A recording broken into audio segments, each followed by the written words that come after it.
నమస్కారం వార్తలకు స్వాగతం. ఢిల్లీలో సిఐఐ యాన్యువల్ బిజినెస్ సమ్మిట్ 2025లో పాల్గొన్న ముఖ్యమంత్రి శ్రీ నారా చంద్రబాబు నాయుడు.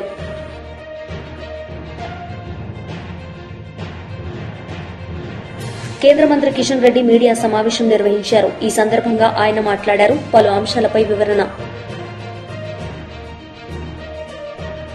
ఢిల్లీలో సిఐఐ యాన్యువల్ బిజినెస్ సమిట్ 2025లో పాల్గొన్న ముఖ్యమంత్రి శ్రీ నారా చంద్రబాబు నాయుడు ఈ సందర్భంగా ఆయన మాట్లాడారు. Ultimately, my aim is either forest cover or horticulture, plainland plantation, everything 50% green cover.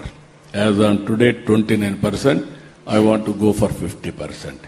That is another thing we are working.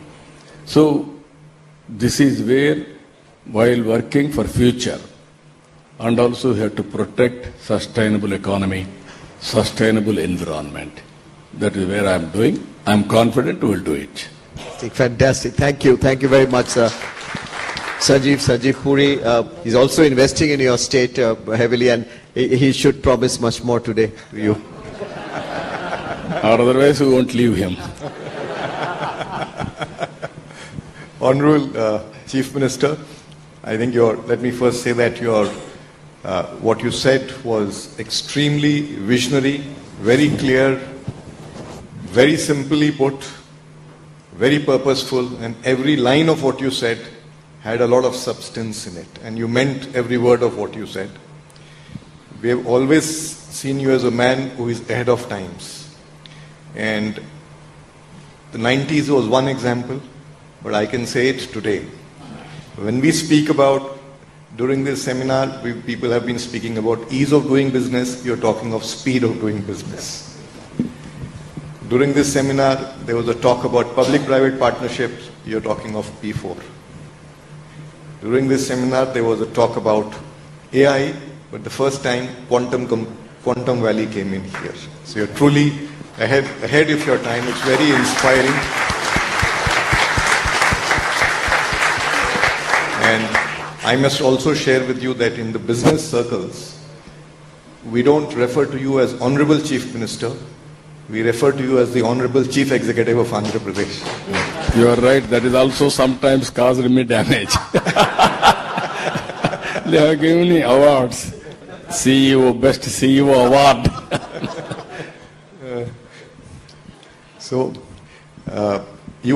I remember when we first met in your office, when the CIA delegation had gone, you had invited us for some suggestions.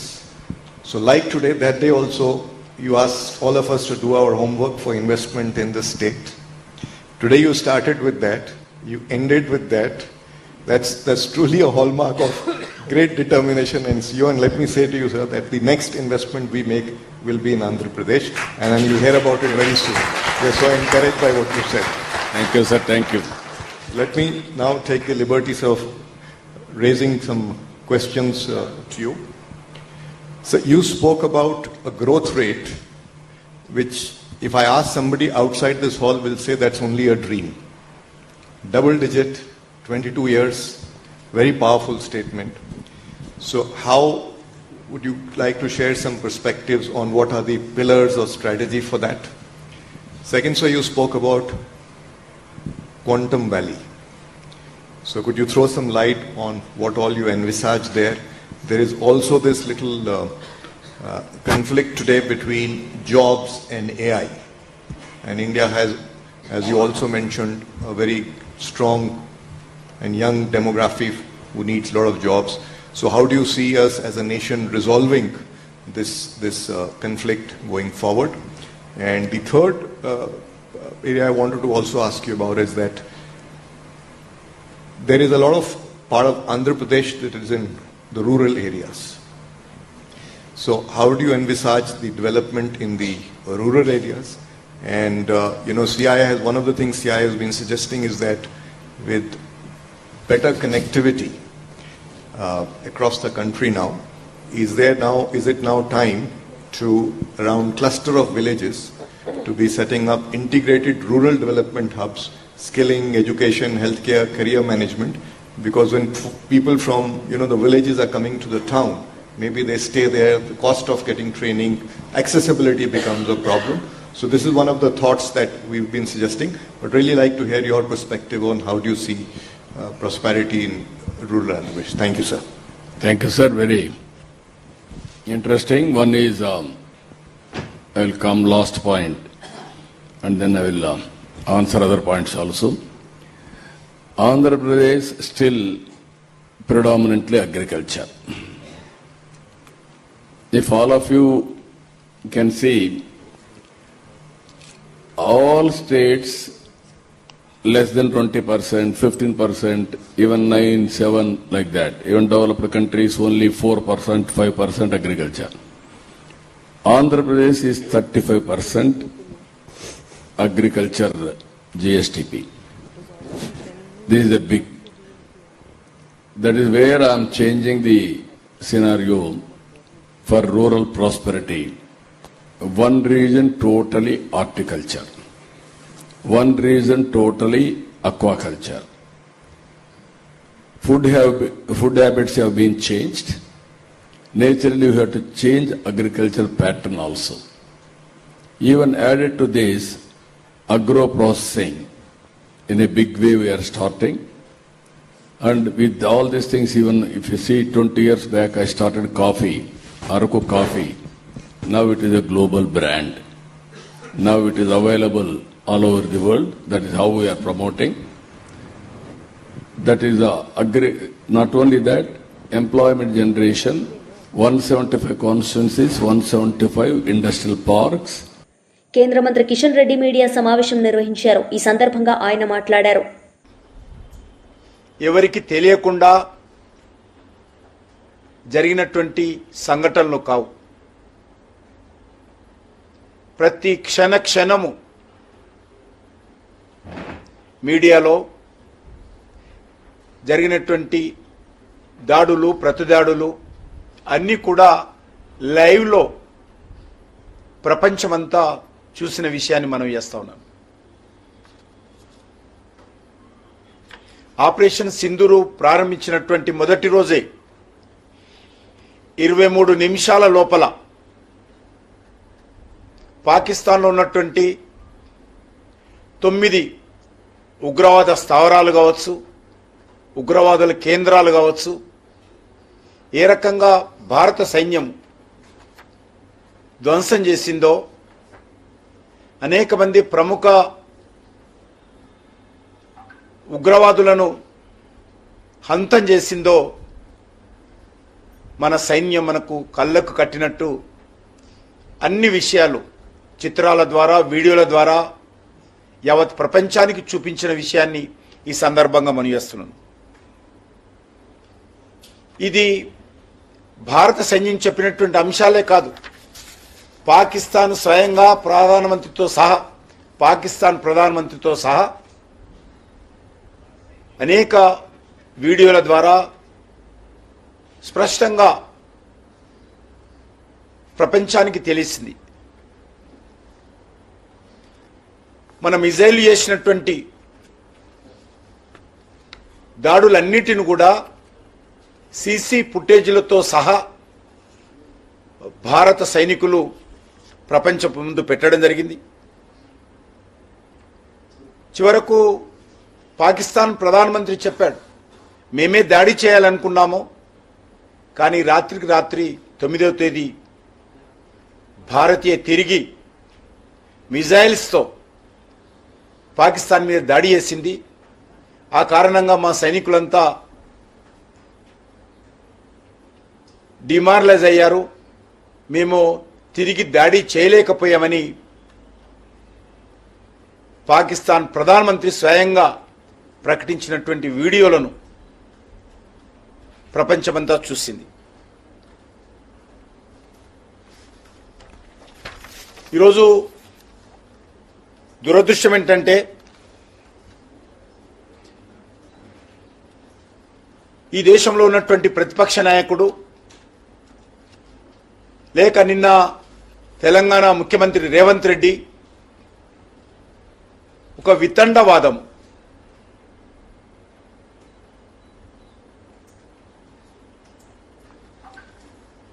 లేవదీస్తున్న విషయాన్ని సందర్భంగా మనవి చేస్తున్నాను.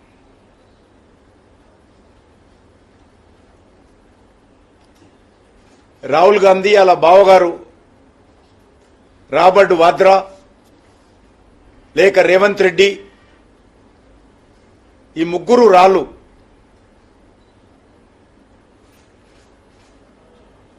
దేశ సైనికులను అవమానం చేసే విధంగా వాళ్ళు చేసినటువంటి పోరాటాలను తక్కువ చేసే విధంగా మాట్లాడుతున్నటువంటి విషయాన్ని ఈ సందర్భంగా మనవి చేస్తున్నాను. రాహుల్ గాంధీ అడగాల్సింది ఎన్ని రఫేల్ విమానాలు కూలిపోయినాయో కాదు, ఎంతమంది ఉగ్రవాదులు చనిపోయారు అడుగుంటే దేశ ప్రజలందరూ సంతోషపడేవాళ్ళు. ఏ రకంగా మన సైనికులు పాకిస్తాన్ మీద విరుచుకపడ్డారో వైమానిక దాడుల ద్వారా కావచ్చు, మనకున్నటువంటి ఆధునికమైనటువంటి టెక్నాలజీ ద్వారా కావచ్చు, మన మిజైల్స్ ద్వారా కావచ్చు అడిగినుంటే సైనికులు కూడా సంతోషపడేవారు. మనం పాకిస్తాన్ ఎయిర్ బేస్లను మన సైనికులు భారతదేశంలో కూర్చొని ఏ రకంగా మిజైల్స్ ద్వారా అతలాకుతలం చేశారో రాహుల్ గాంధీ, రేవంత్ రెడ్డి, రాబర్ట్ వాద్రా అడిగినుంటే చాలా సంతోషపడేటువంటి వాళ్ళు. కానీ ఇవేమీ అడగకుండా అది రేవంత్ రెడ్డి కానీ రాహుల్ గాంధీ కానీ ఎవరైనా సరే ఎన్ని రఫేల్ విమానాలు కూలిపోయాయో లెక్క చెప్పండి అంటారు. మాజీ మంత్రి అంబటి రాంబాబు మీడియా సమావేశం నిర్వహించారు. ఈ సందర్భంగా ఆయన మాట్లాడారు. హామీలు ఇచ్చారు. 3 రోజుల పాటులో 3 హామీలైనా మేము నెరవేర్చాము అని చెప్పుకునే ధైర్యం లేదు, అని చెప్పుకొని ముందుకెళ్లే పరిస్థితి లేనటువంటి దౌర్భాగ్యమైన పరిస్థితుల్లో ఆర్భాటం చేసి డైవర్ట్ చేసుకునేటువంటి కార్యక్రమాలు చేశారు.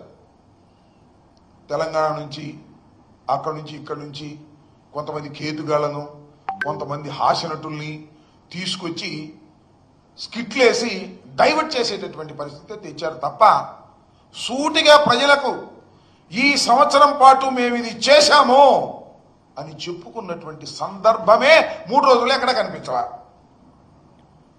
రైతు భరోసా అన్నారు. నేను మనవి చేస్తున్నా, చంద్రబాబు నాయుడు గారు రైతు భరోసా కింద సంవత్సరానికి 20,000 రూపాయలు అన్నారు. పోయిన సంవత్సరం ఇవ్వలా, 20,000 రూపాయలు బాకీ రైతుకి. మళ్ళా ఈ సంవత్సరం ఇవ్వాలి, అది ఇవ్వలా. ఈ 40,000 ఎప్పుడు ఇస్తారు అనేది మహానాడులో ఎక్కడ చెప్పలా, చెప్పే ప్రయత్నం కూడా చేయలా. ఇకపోతే అమ్మఒడి, దాన్ని ఏదో తల్లికి వందనమని పేరు మార్చాడు చంద్రబాబు నాయుడు గారు. మంచిదే, మీ పార్టీ కాబట్టి అధికారంలోకి వచ్చింది, మీరు పేరు మార్చుకున్నారు. ఏమన్నారు మీరు? జగన్మోహన్ రెడ్డి గారు ఒక పిల్లవాడికే ఇస్తున్నాడు ఎంతమంది ఉన్నా, మేము అధికారంలోకి వస్తే ఒక పిల్లవాడు కాదు ఎంతమంది పిల్లలుంటే అంత ఇస్తాం. ఒక పిల్లవాడు ఉంటే 20,000, ఇద్దరుంటే 40,000, ముగ్గురుంటే 60,000, నలుగురుంటే 80,000. ఈ రకంగా పాట పాడారే. మరి గత సంవత్సరం ఏం ఇవ్వలేదే? పోనీ ఈ సంవత్సరం ఇవ్వాలి కదా, ఈ సంవత్సరం ఇచ్చే పరిస్థితి లేదే. ఒక పిల్లవాడు ఉంటే 40,000 ఇవ్వాలి 2 సంవత్సరాలు కలిపి, ఇద్దరుంటే 80,000 ఇవ్వాలి, ముగ్గురుంటే ఈ రకంగా పెంచుకుంటూ ఇవ్వాలి కదా. మరి ఇచ్చేటటువంటి ప్రయత్నం గురించి ఏదో సొల్లు కబుర్లు చెప్పారు తప్ప ఆ పద్ధతి చెప్పలా. ఇస్తాము అని హామీ ఇచ్చారు. చిత్రం ఏంటంటే గతంలో ఇచ్చిన హామీలను నెరవేరుస్తామని హామీ ఇచ్చారు మహానాడులో. ఇప్పుడు నిన్న ప్రజాస్వామ్యంలో ఇది హామీలను నెరవేరుస్తామని హామీ ఇచ్చేటటువంటి కార్యక్రమం చేసినటువంటి ఘనులు చంద్రబాబు నాయుడు గారు, తెలుగుదేశం పార్టీ అని మనం చేస్తున్నా. ఇక నిరుద్యోగ భృతి 3,000 ఇస్తామన్నది. గత సంవత్సరం ఎంత ఇవ్వాలండి? 36,000 ఇవ్వాలి, అది పెండింగ్. ఈ సంవత్సరం మరో 36,000. ఈ రెండు ఎప్పుడు ఇస్తారో ఎక్కడ మాట్లాడినటువంటి సందర్భమే లేదు. ఇక ఆడబిడ్డ నిధి 18,000 ఇస్తామన్నారు. ఏడాదిలో 18,000 ఇవ్వాలి, మరొక ఏడాదికి 18,000 ఇవ్వాలి. దీని సంగతి మాట్లాడలేదు. నేను మనవి చేస్తున్నా, పెన్షన్లు 66 లక్షల మందికి మేము పెంచి పెన్షన్లు ఇచ్చాం. మీరేం చేశారు? దాన్ని తగ్గించే కార్యక్రమం చేశారు. అసలు భర్త చనిపోతే ఇమీడియట్ గా భార్యకి ఇచ్చేటటువంటి పద్ధతుల్లో పెన్షన్ ఇచ్చేటువంటి ఘనత వైఎస్ఆర్ కాంగ్రెస్ పార్టీది, జగన్మోహన్ రెడ్డి గారిది. మీరేం చేస్తున్నారని అడుగుతా ఉన్నా. తగ్గించేశారు. పెన్షన్ల సంఖ్య తగ్గించేటటువంటి కార్యక్రమం, కుదించేటటువంటి కార్యక్రమం, ప్రతి సంవత్సరానికి ప్రతి నెలకి కూడా పెన్షన్లు కుదించేటటువంటి కార్యక్రమంలో ఉండి మీరు అన్యాయం చేసేటటువంటి కార్యక్రమం ఇవాళ మీరు చేస్తున్నారు. ఇకపోతే బీఆర్ఎస్ లీడర్ మీడియా సమావేశం నిర్వహించారు. ఈ సందర్భంగా ఆయన మాట్లాడారు. అయిందని చెప్పి మళ్ళీ అదే సైనిక దళాలని విమర్శించే ప్రయత్నం చేస్తారు. ఇదే కాంగ్రెస్ పార్టీ 10-15 రోజుల ముందు ఇదే ముఖ్యమంత్రి ఇక్కడ ర్యాలీ చేశాడు సైనిక దళాలకు మద్దతుగా. మళ్ళీ ఇప్పుడేమో సైనిక దళాలు తప్పు చేశాయన్నట్టుగా మాడుతా ఉన్నారు. రేవంత్ రెడ్డి గారు మీరెవరు? దేశ ప్రజలందరికీ హక్కు ఉంది ఏడవడానికి. కానీ ఏ అంశం మాట్లాడాలి, ఎంతవరకు మాట్లాడాలనే విషయంలో పరిమితులు ఉండాలనే విషయాన్ని కూడా గమనించాలి. ఇవాళ రాహుల్ గాంధీ గారు ప్రధానమంత్రి అయి ఉంటే పాక్ ఆక్రమిత కాశ్మీర్ మనకు వెనక్కి వచ్చేది, మనం గెలిచే వాళ్ళము అని సైనిక దళాల యొక్క శక్తి సామర్థ్యాలని శంకించే విధంగా, కించపరిచే విధంగా మాడుతూ ఉన్నారు. ఇది పెద్ద జోక్. కాశ్మీర్లో కుంపటి పెట్టింది ఎవరు? కాశ్మీర్ సమస్యకు కారణం ఎవరు? రాహుల్ గాంధీ గారి యొక్క మెప్పు పొందాలంటే మీకు చాలా మార్గాలు ఉన్నాయి. మీరు ఢిల్లీకి పోతే 30 సార్లు పోయినా 3 గంటలు గేటు బయట ఉన్నా కానీ రాహుల్ గాంధీ గారు మీకు అపాయింట్మెంట్ ఇవ్వట్లేదు, అది వేరు సంగతి. కానీ ఈ రకంగా పొగిడి లేని అంశాన్ని తీసుకొచ్చి దానిలో సైనిక దళాలను వాడుకొని మీ పార్టీ నాయకుల మెప్పు పొందాలనుకోవడము ముఖ్యమంత్రి గారికి, రేవంత్ రెడ్డి గారికి సరికాదు. మీకు ఒక బాధ్యతాయుతమైనటువంటి పదవిని ప్రజలు ఇచ్చారు, దాన్ని దుర్వినియోగం చేయొద్దు.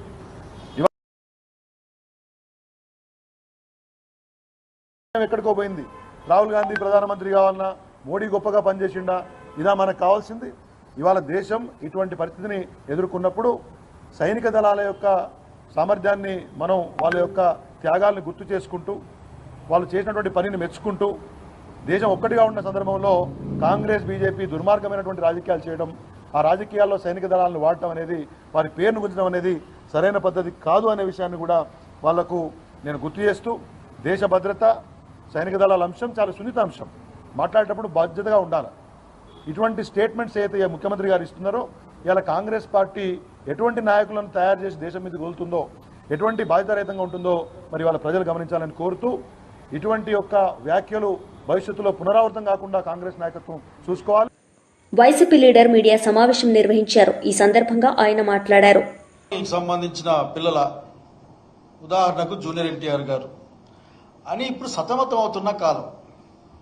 మీరు ఒక సరికొత్త చర్చకి మరి 2-3 మాటలు బహుశా మీకు రాసిచ్చి ఉంటారనుకుంటా ఉన్నాను నేను. ఇప్పుడు రాయలసీమ ముద్దు బిడ్డ ఎవరు అని మళ్ళా ప్రశ్న వేశారు. మీకు మీరే ఆ ప్రశ్న వేశారు. మామూలుగా మీ అజెండాలో పడకూడదని అనుకుంటుంటా. ఇప్పుడు మీరు అజెండా వేస్తారు డీవియేషన్ కోసం, డిస్టర్బెన్స్ చేయడం కోసం అనుకుంటా నేను. కానీ పడక తప్పడం లేదు. మీరు మీ ఏ ఉద్దేశంతో అన్నప్పటికీ కూడా రాయలసీమలో ఉన్నవాడిగా, రాయలసీమ వాడిగా నేను ఈ విషయాన్ని మీతో మాట్లాడాలనుకుంటా ఉన్నాను. రాయలసీమలో అనేక మంది రాయలసీమ తల్లి యొక్క అద్భుతమైన కొడుకులు ఉన్నారు. తరిమల నాగిరెడ్డి గారు, సంజీవరెడ్డి గారు, అంతకుముందు అదే కాలంలోనే పిల్లయ్య గారు, సదాశివ గారు, ఇట్లా అనేక మంది ఉన్నారు. అట్లాగే ఇప్పటికి కూడా ప్రజల గుండెల్లో చిరస్థాయిగా నిలిచిపోయిన వైఎస్ రాజశేఖర రెడ్డి గారు, అట్లాగే నాటి జగన్మోహన్ రెడ్డి గారు, వీళ్ళందరూ గొప్ప పిల్లలుగా రాయలసీమ తల్లికి ఉన్నారని మేము భావిస్తూ ఉన్నాం. నేను భావిస్తూ ఉన్నాను. రాయలసీమ ప్రయోజనాల కోసం నిరంతరం పోరాడిన, ఇప్పుడు ప్రస్తుతం కావచ్చు కానీ మైసూర్ రెడ్డి లాంటి వాళ్ళు కూడా ఉన్నారు. బాబు గారు, మీరు గుండెల మీద చేసుకొని చెప్పండి, రాయలసీమ ప్రాంతానికి వీళ్ళంతా గొప్ప బిడ్డలు, మంచి బిడ్డలు అవుతారేమో కానీ మీ స్థానం ఎక్కడో మీరే ఏరుకోమని, ఎంచుకోమని అడుగుతా ఉన్నా. నేను చెప్పాల్సి వస్తే రాయలసీమకి చెడ్డ బిడ్డ నువ్వు, మంచి కొడుకు కానే కాదు, కేవలం మాటలు చెప్పి తల్లిని మోసం చేసే, లేక దగా చేసే ఆ వారసత్వంలో ఉన్నవాడు అని నేను చెప్పాల్సి వస్తుంది. చాలా పెద్ద మాట మాట్లాడుతూ అనుకోవచ్చు కాక ఎందుకు అడుగుతున్నానంటే, మీ అమరావతి దగ్గర మొదలు పెడితే కర్నూలు అనంతపురం వరకు కూడా రాయలసీమ గడ్డకు మీరు చేసిన గాయాలు ఇప్పటికి కూడా సలుపుతూనే ఉన్నాయి. మీరు చెప్పే విధంగా నవ్యాంధ్ర అయితే ఉమ్మడి ఆంధ్రప్రదేశ్ పునర్వ్యవస్థీకరణ జరిగిన తర్వాత రాజధానికి హక్కుగా ఉన్న వాళ్ళు రాయలసీమ వాళ్ళు. సరే, శ్రీబాగ్ ఒడంబడిక తర్వాత అటు రాజధాని కానీ హైకోర్టు కానీ రాయలసీమకు ఉండాలి. రాయలసీమ నీటి అవసరాలు తీరిన తర్వాత మాత్రమే వేరే ప్రాంతాలకు నీళ్లు తీసుకుపోతామనే పెద్ద మనుషుల ఒప్పందం ఈ రోజు కూడా మన కళ్ళ ముందుంది. మీరేం చేశారు బాబు గారు? నేనే కదా బుద్ధి బిడ్డ అని చెప్పుకుంటా ఉన్నావు.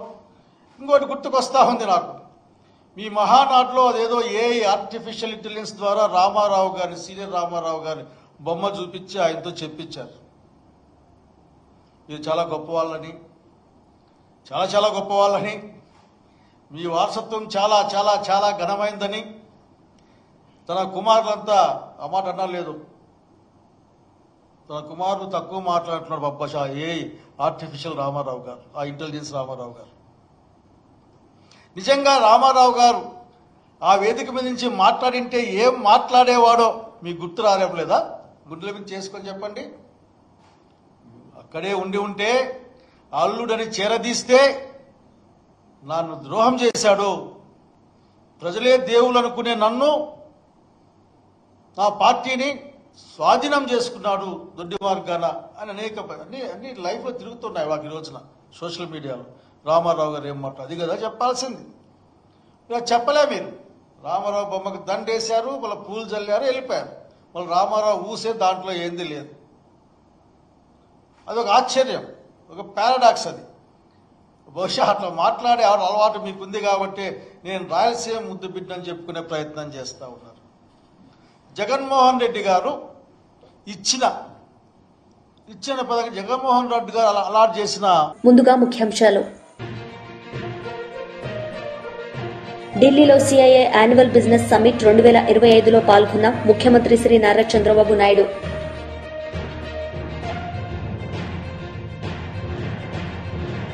కేంద్ర మంత్రి కిషన్ రెడ్డి మీడియా సమావేశం నిర్వహించారు. ఈ సందర్భంగా ఆయన మాట్లాడారు. పలు అంశాలపై వివరణ.